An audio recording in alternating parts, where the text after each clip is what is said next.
जयशंकर प्रसाद हिंदी के उन मूर्धन सृष्टाओं में से हैं जिन्होंने साहित्य नहीं अपितु समाज, धर्म, इतिहास, संस्कृति तथा मानवता को गौरवान्वित किया है। प्रसाद के बहुमुखी प्रतिभा संपन्न व्यक्तित्व की अमर कृति कामायनी विश्व साहित्य की अमूल्यतम कृति है।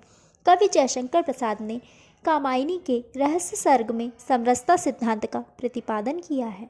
उन्होंने इस सिद्धांत को प्रत्याभिज्ञान दर्शन से लिया है।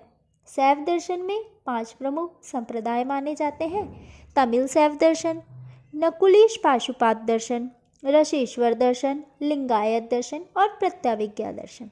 कश्मीर में अभिनव गुप्ताचार्य ने शैव दर्शन के जिस रूप का उद्घाटन किया है वही प्रत्याभिज्ञान दर्शन कहलाता है। मलों से आवृत्त आत्मा जब क्रिया, ज्ञान, इच्छा और शक्तियों का भेदरहित एकीकरण कर देती है तो वह ज्ञान अतीन्द्रिय अथवा प्रतिभा कहलाता है। आत्मस्वरूप शिवत्व का ज्ञान ही प्रत्याभिज्ञान कहा जाता है, इसलिए इस दर्शन को प्रत्याभिज्ञान दर्शन कहते हैं।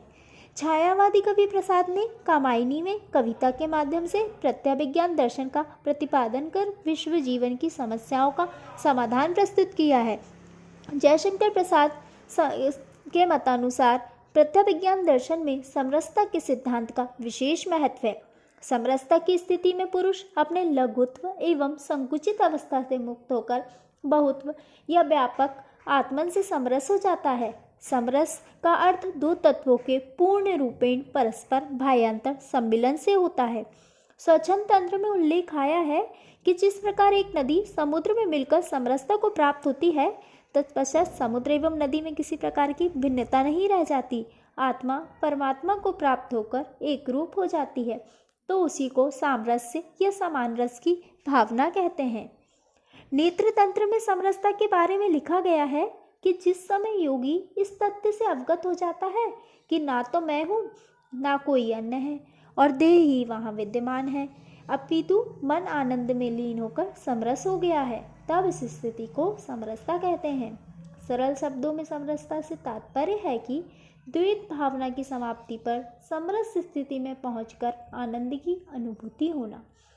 प्रसाद ने प्रत्याभिज्ञान दर्शन के आधार पर समरसता का उल्लेख करते हुए बताया है कि प्रत्येक मनुष्य समरसता का अधिकारी है। नित्य समरसता का अधिकार उमड़ता कारण जल्दी समान। नित्य समरसता का अधिकार उमड़ता कारण जल्दी समान। कारण यह है कि जहाँ विषमता है वहाँ समरसता नहीं है और जहाँ समरसता है वहाँ विषमता का कोई अस्तित्व नहीं है।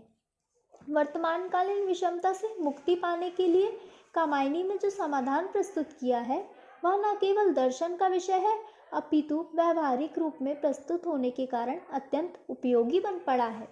प्रसाद ने सभी क्षेत्रों में समरसता स्थापित करने पर जोर दिया है। उन्होंने नर और नारी, सामाजिक और राजनीतिक जीवन, शासित और शासक, अधिकारी और अधिकृत तथा शोषण और शोषित के बीच समरसता स्थापित करने पर जोर दिया है। प्रसाद ने समरसता के लिए अनेक क्षेत्रों में प्रयत्न किया है।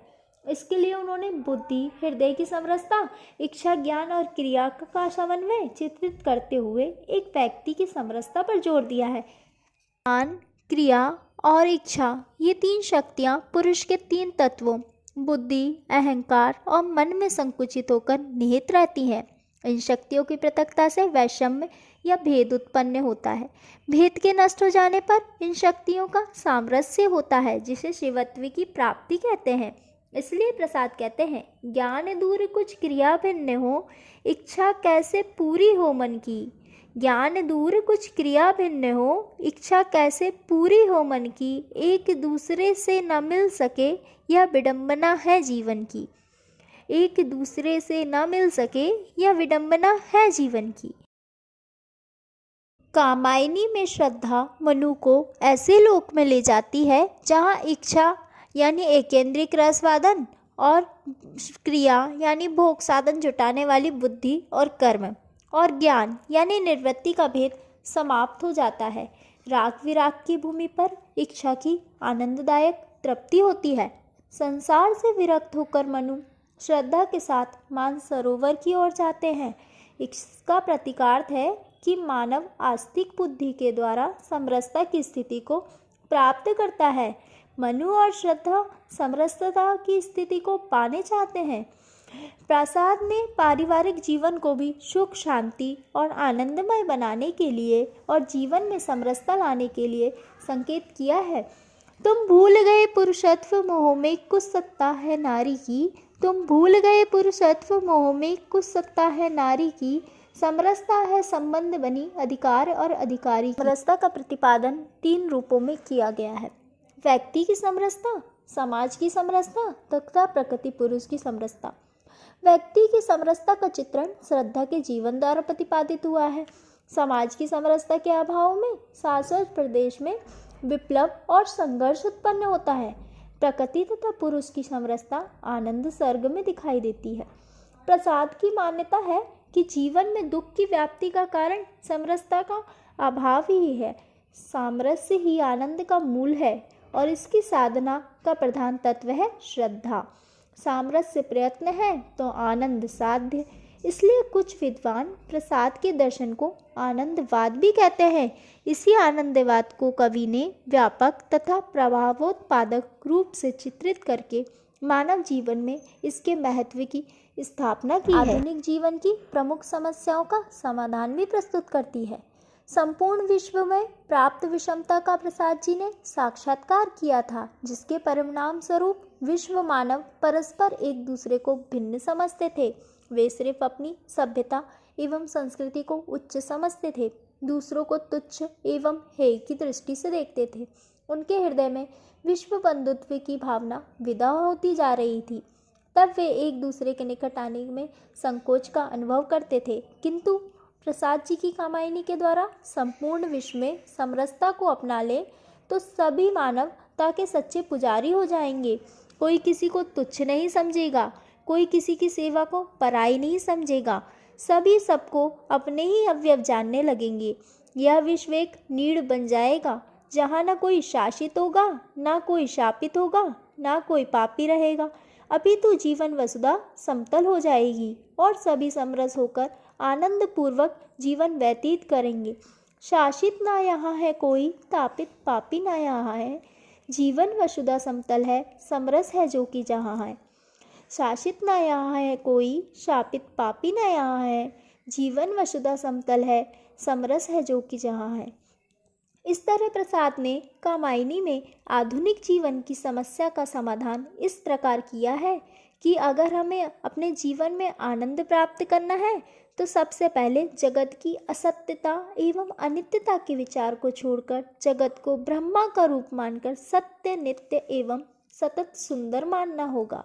दूसरे, जीवन की क्षणभंगुरता के विचार को समाप्त करके जीवन की नित्यता, अनंतता एवं अखंडता में विश्वास करना होगा।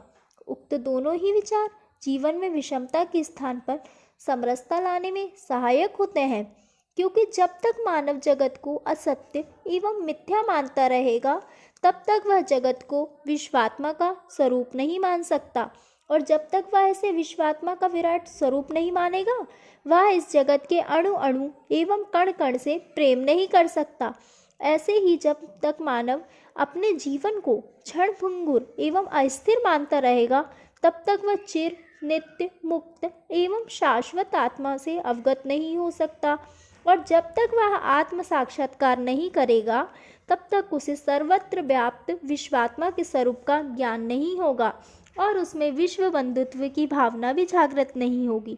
लेकिन जैसे जैसे मानव और जगत के नित्य, शाश्वत, अखंड रूप से परिचित होता चला जाएगा वैसे ही वैसे उसके जीवन से मनु की भांति विषमता तिरोहित होने लगेगी और समरसता का संचार होने लगेगा। वह जड़ और चेतन में सर्वत्र एक चेतना का साक्षात्कार करता हुआ अखंड आनंद में लीन हो जाएगा।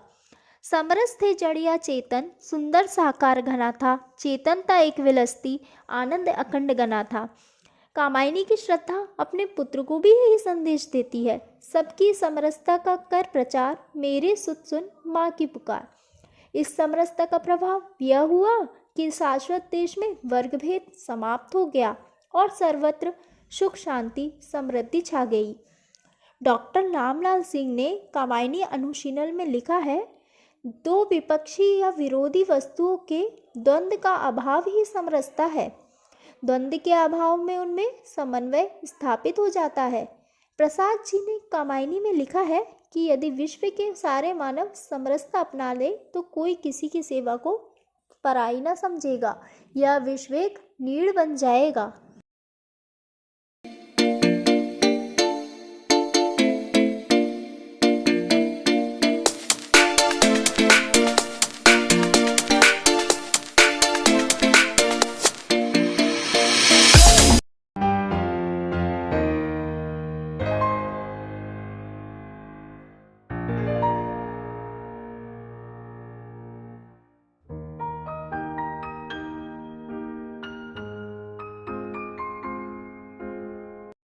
Oh